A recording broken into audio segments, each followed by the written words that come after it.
What is the secret to security? How do you ensure that your city is safe? And what does it take to overcome a formidable enemy? All of that in this week's parasha. But parasha saying in the Torah's Matayr, when the Torah in this week's parasha describes how the Jewish people conquered Sichon in his land, the pasuk tells us that we conquered all of his cities at that time. Destroyed all the powerful cities, the women, the children. There wasn't a single Kirya that was more powerful than us. There's similar language with regards to the conquest of Oig and his territories, where it says, there wasn't a single Kirya that we didn't take from them. What's a Kirya? From Pashtus the fact that the Torah uses the expression Kirya when it already said that we conquered all of the cities implies as Kirya made nicht dozel b'ir. That implies that the word Kirya is something different to the generic term Ir, which is normally a city. As Torah is meshana von Ir to Kirya liyofi hamlitza. We're not going to suggest, obviously, that the Torah just uses different language to spice things up. Now, it's a different category. Nit an Ir. It's not a regular city. And that's what the Torah says, even after describing that we destroyed their cities. It says it wasn't even a Kirya that overcame us. In the case of Oig, there wasn't even a Kirya that we took from them.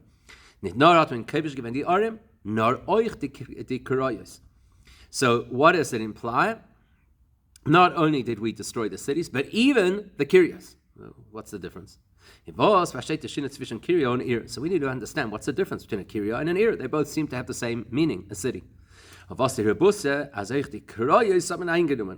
chiddush? Not only did they overtake the cities, but they overtook these Kiryas as well. So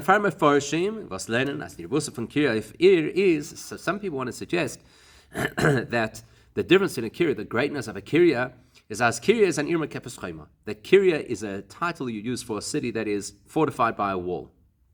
Mashenkin Ir meant an Ir perozis, whereas a regular city is not fortified. So as the Torah continues, after it says that there wasn't a single city of the 60 cities that they didn't conquer, it says these were all fortified cities with tall walls.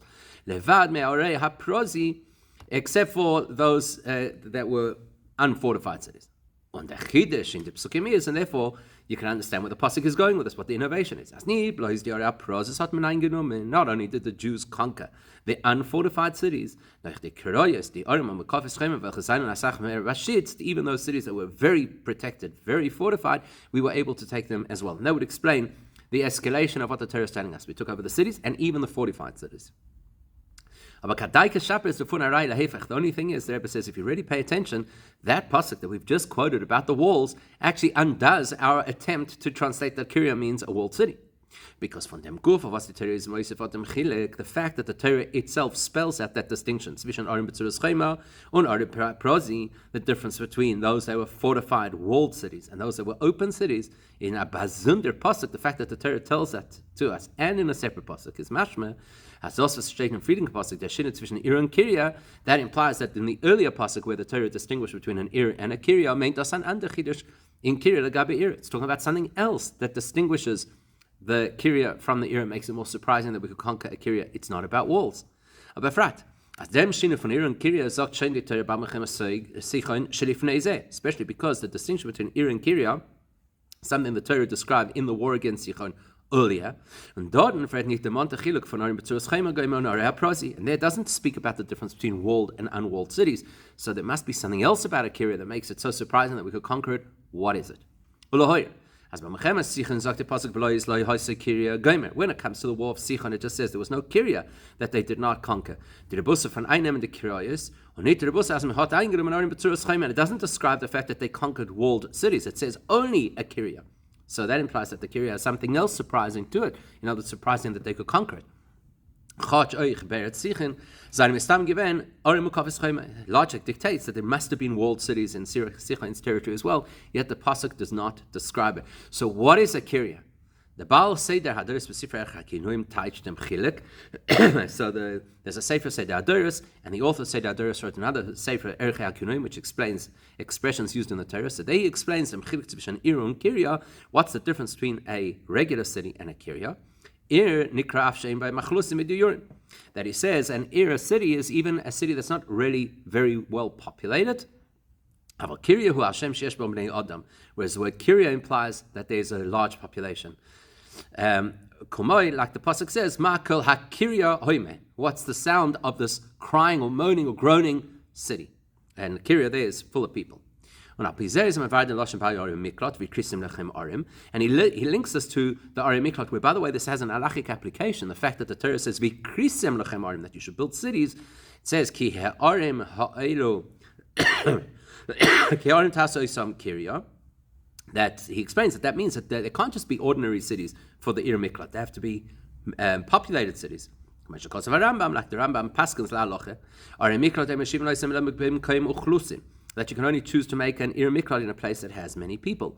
And if the population diminishes, then you have to add people. If the citizens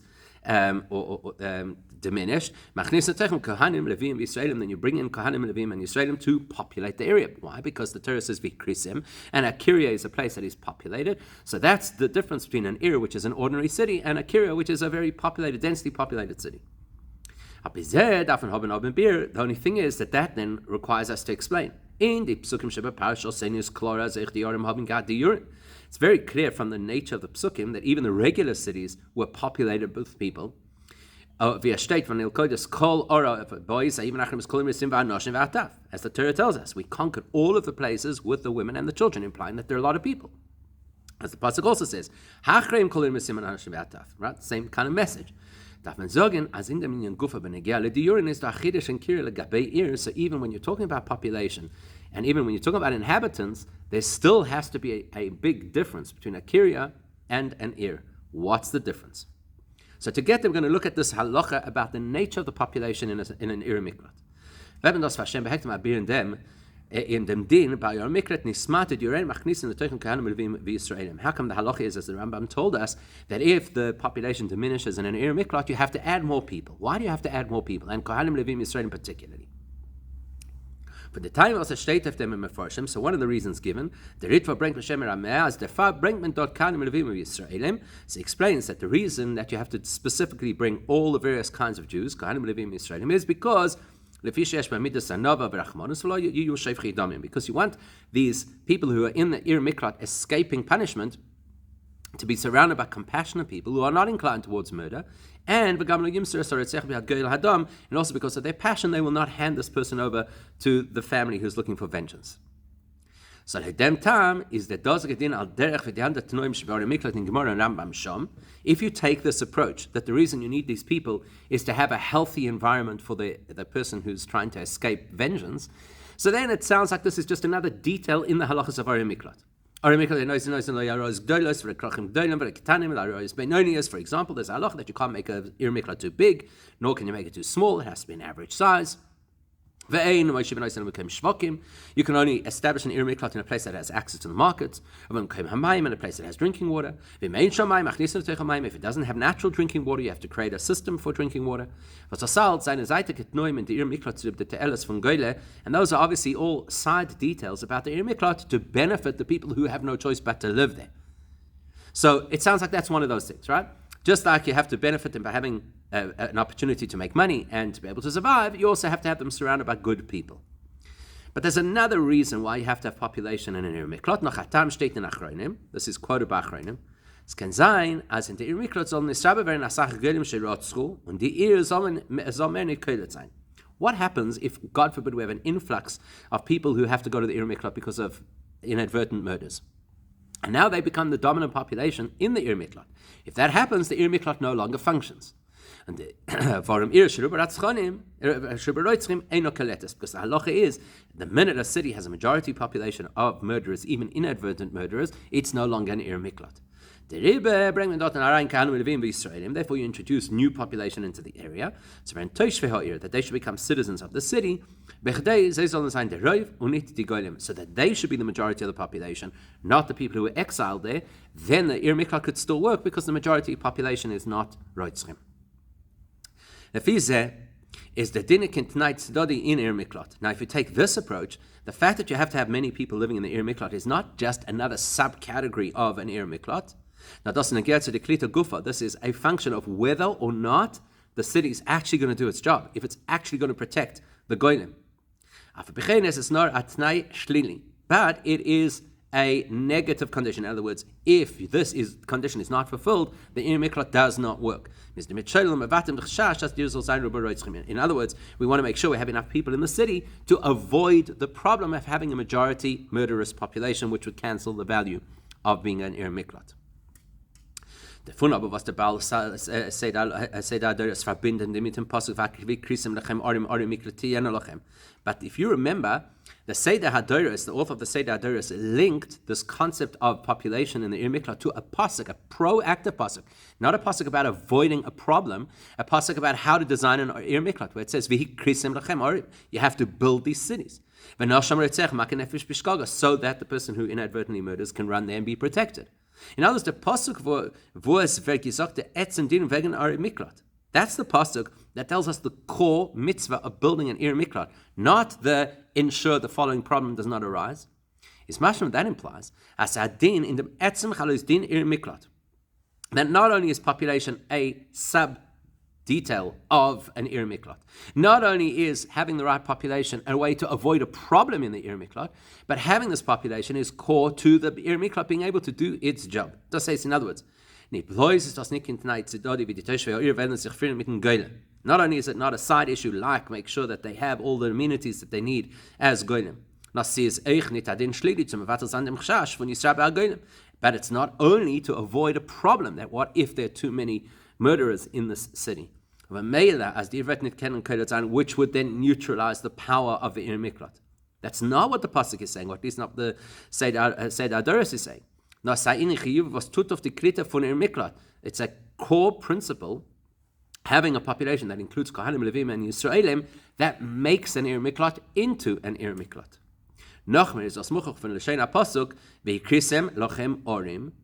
So you can see this much more clearly because the pasuk says you should establish for yourself cities, and then immediately after that it says then there'll be Arei Miklat. In other words, that's implying for them is moving as that when you make these cities into Kira, which we've defined as having a good population, is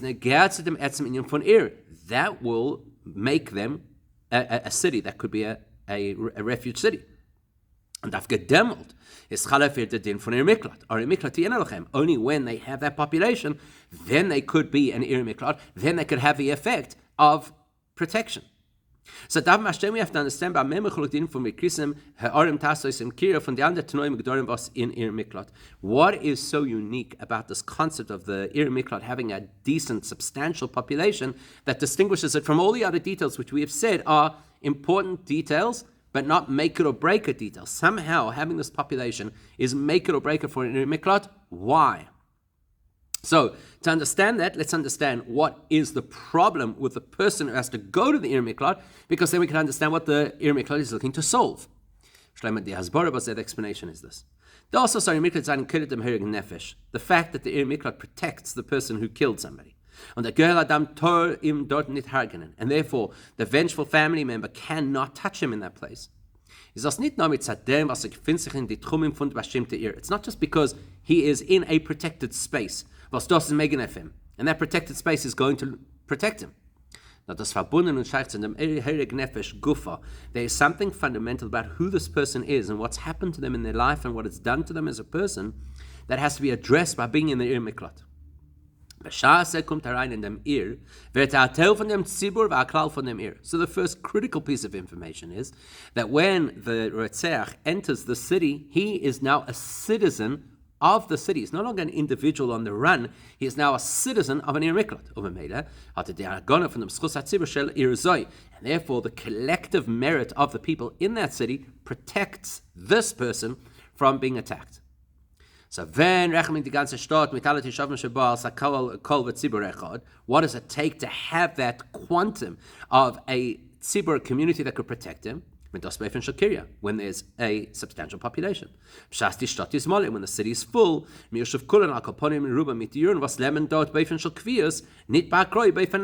need to have a majority population of citizens, people who actually live there long term, not just people who are passing through or temporary residents.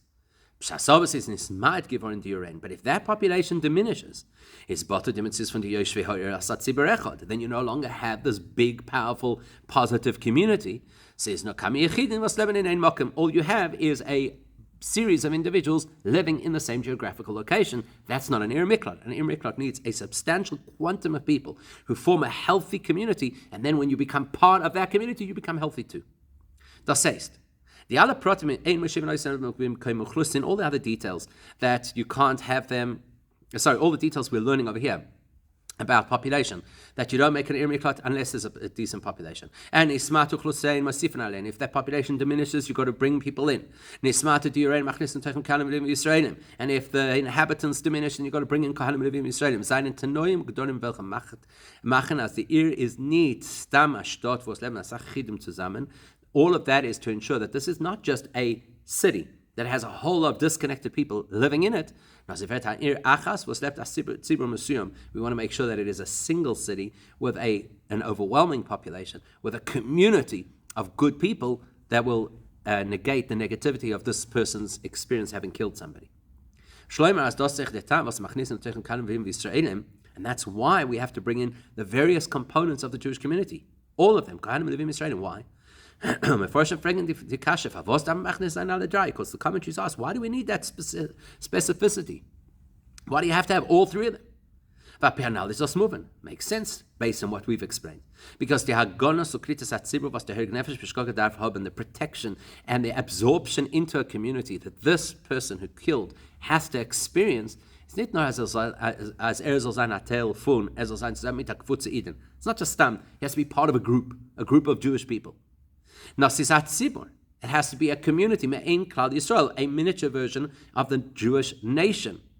How do you have a miniature version of the Jewish nation? And das wird aufgetan durch dem, was machnissen natürlich als Tishavim Kuvuyim, that we have to bring into the space as permanent residents, alle Sugim from Klal Yisrael, all the different elements of the Jewish people, Kohanim, Levim, Yisraelim. Without that, you don't have a miniature version of the Jewish nation. You don't have the capacity of the Ir Miklat. Now, why is that? Why does this person need that massive community in order to hold it? The Tam Defun is moving, it's actually quite logical. The fact is, this is somebody who's killed a Jewish person. Every single Jew belongs to a single nation. We are a single organism. We're a single entity. Therefore, by killing one person, that impacted and weakened, in a sense, the whole Jewish community. That means that this person, by doing damage to the klal, has created distance, separation between himself and that klal, and that community. In fact, he is somebody who's now fighting against, undermining the overall community. Therefore, the only thing that could protect him, and you could probably say the only thing that can heal him, is he has to re-enter the Jewish community, in the Ir Miklat. And the way to re-enter the Jewish community is to become part of the citizens of this unique city. So that's the power of a kiryah. It's this coming together of people in a solid unit which heals somebody even when they had killed somebody else. State in Sfarim, now we know very well that it says in Sfarim, the Rebbe brings us in other sichos, as a Goel Adam is that the Goel Adam, besides being the person who's baying for blood because they lost a family member, also represents the Satan, who's looking to accuse the Jewish person of inappropriate things. When chas v'shalom, a Jewish person kills another Jewish person accidentally, so the Goel Adam, aka the Satan, looks to find a way to accuse and punish him for what he did wrong. And Torah protects him. And of course, in smaller measure, this is every Aveira. Anytime a person does an Aveira, which is a miniature version of murder, the Satan wants to get us into trouble for it, and Torah protects us. is the in from Golos der Miklat a kapara farin hegen nefesh bishkaga. We know that the idea of exiling a person into a state of distance, going into the Ir Miklat, is a form of atonement. Golos mechaperes, as we know. Aber die kapara wird nicht mehr erst nachher wie es endigt sich des Mann, was es darf sein in Ir Miklat. But the ultimate atonement occurs when the person has finished their sentence in the Ir Miklat. The primary role of the Ir Miklat is to protect the person until that point, until the Kohen Gadol passes away and they could leave. Practically,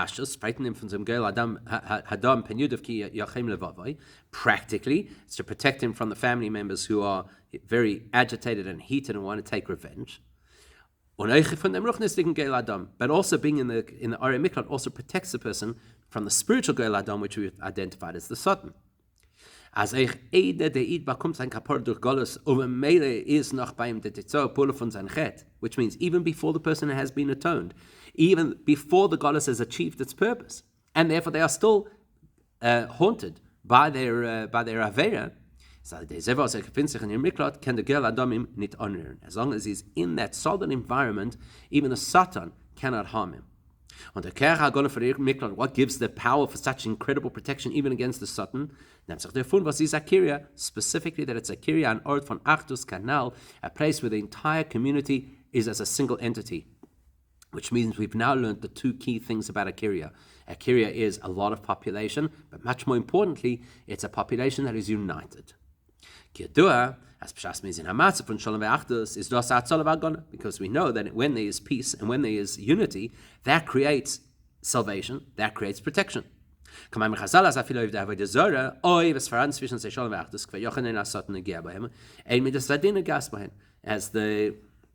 the Gemara tells us that even if a person is Oved Avodah Zarah, if those people are in a state of unity, they're protected even from the Satan, even though they're doing something so terrible. Like the Pasuk says, that even though Ephraim is involved in idolatry, leave him, because they were in a state of unity. Despite the fact that they're in the very worst spiritual state, they're serving idolatry. And the fact that they have peace between them and that they're in a state of unity protects them, that nobody can harm them. To the extent that even the Eibishter says, so to speak, I cannot rule over them, in other words, harm them. Likewise, in the case of the Ir Miklat, even before the person who killed has atoned, that's why they're still in the Ir Miklat, because they haven't yet atoned. The fact that there is this incredible unity within the Ir Miklat protects that Goel Adam, protects that Rotzeach, not only from the Goel Adam, but from the Satan as well. Now that we understand the power of what a Kirya is, now we can understand the Chap, that the Jews were able to conquer the Kiroyos of Sichon and Oig. Now we can understand the choice of word Kirya in the territories of Sichon and Oig and in the battles the Jews fought against them. So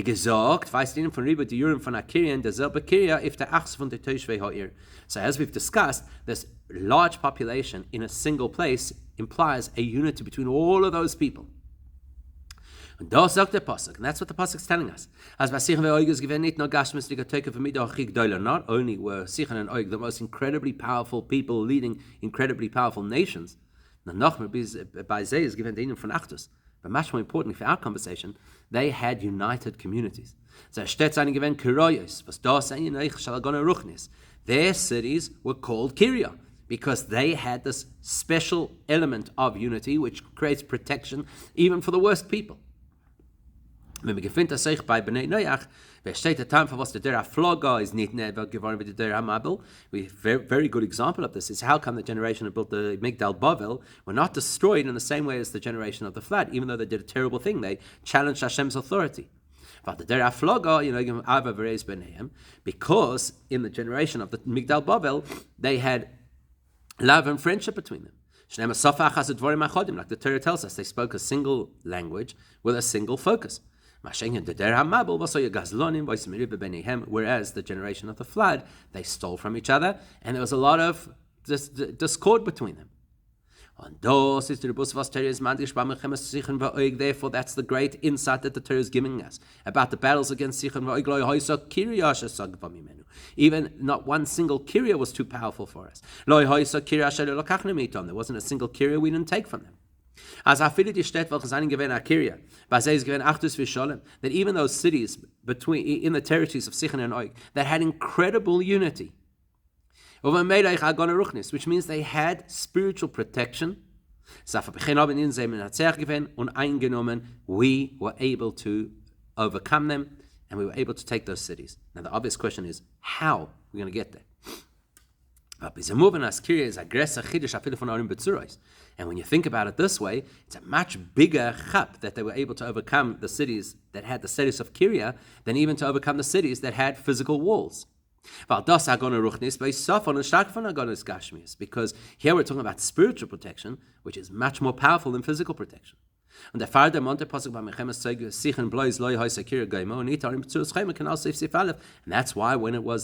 Torah describes the battle against Sichon, it doesn't even talk about the walled cities, because that's irrelevant when you have this degree of spiritual protection. So how did the Yidden overcome that?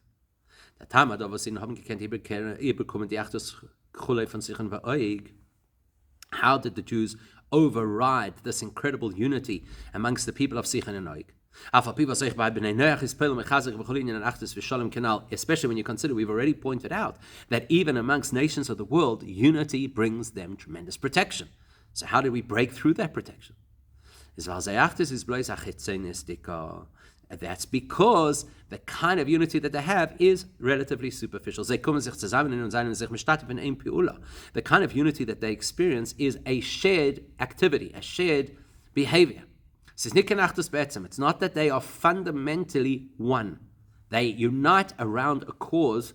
They are not one in the core of their beings. That's why the concept of community in an halachic sense does not apply outside of the Jewish world. Devorim is a very nice because even when they all come together and collaborate, they still each are considered individual, separate people. So therefore,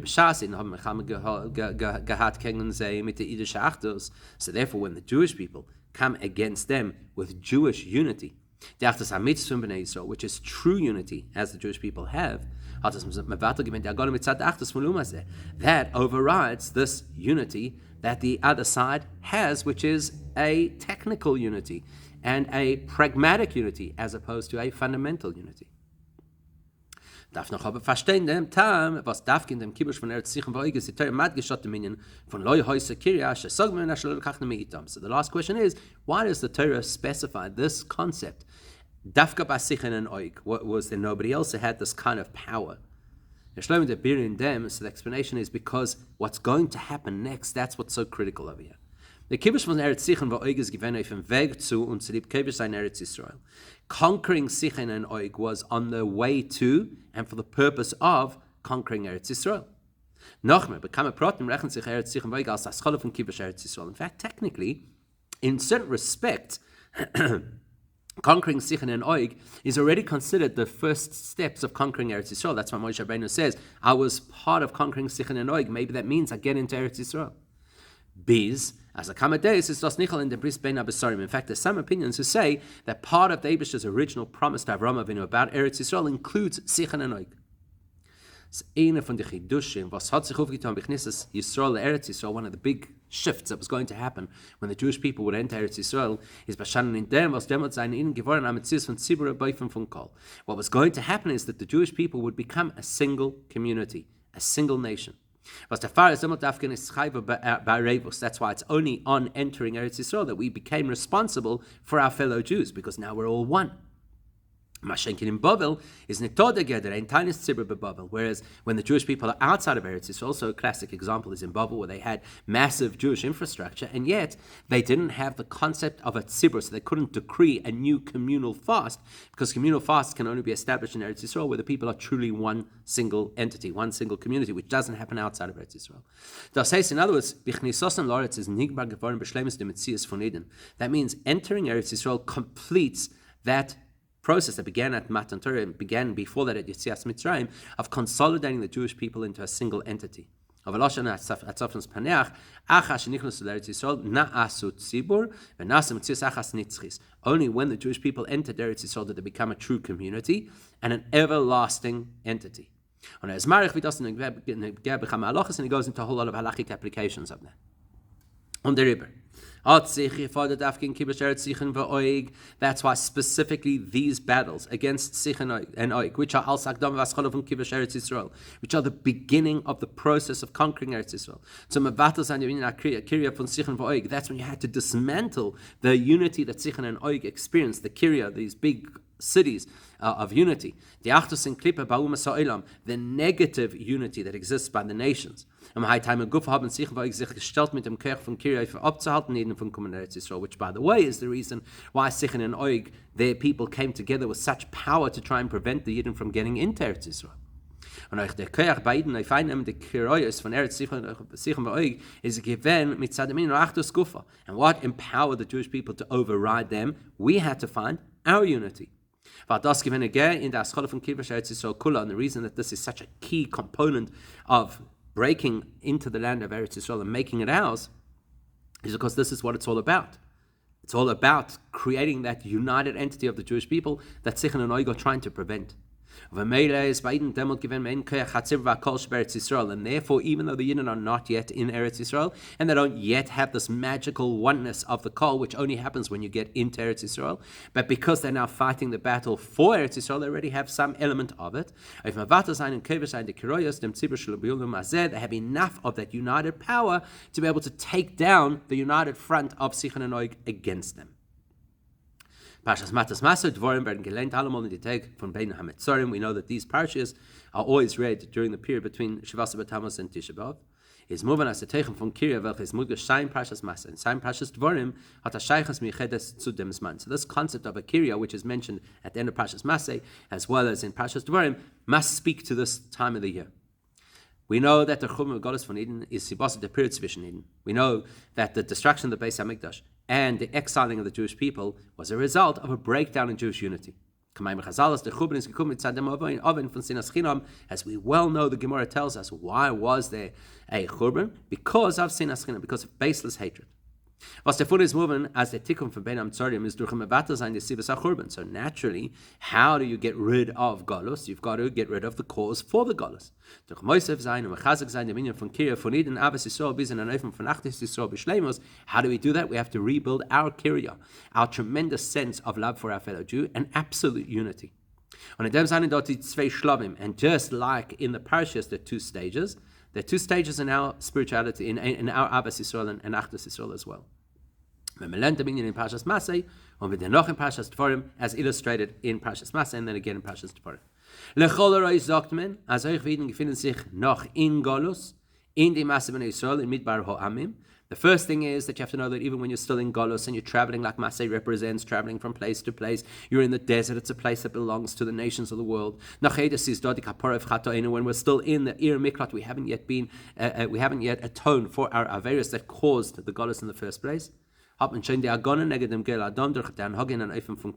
Even then we can protect ourselves from the Satan by having a Kirya, by having this incredible sense of Jewish unity. We have to construct these cities of refuge. Which means we have to create a city, meaning a mindset of absolute Jewish unity. And das ist die Agdama, was durch hier wird aufgetan, die Bitte von Kirya Dilium Azeh. When we do that, that prepares us to be able to neutralize the unity of our enemies. Like with Sichon and Oig, that there wasn't a Kirya that escaped us. Until eventually we reach the point of completely atoning for our Averis, like the person who finishes their period in the Ir Miklat. And we go immediately into the good and broad land, Eretz Yisrael. Not Eretz Yisrael as we knew it, but the expanded version of Eretz Yisrael, which is promised to us. Not only the Transjordan, which was already given to the Jewish people before we went into Eretz Yisrael, on Kivush Haaretz, not only conquering the land, but even the three territories that were not yet conquered by the Jewish people and are promised for the time of Mashiach. And that should happen, that should happen with the coming of Mashiach immediately right now.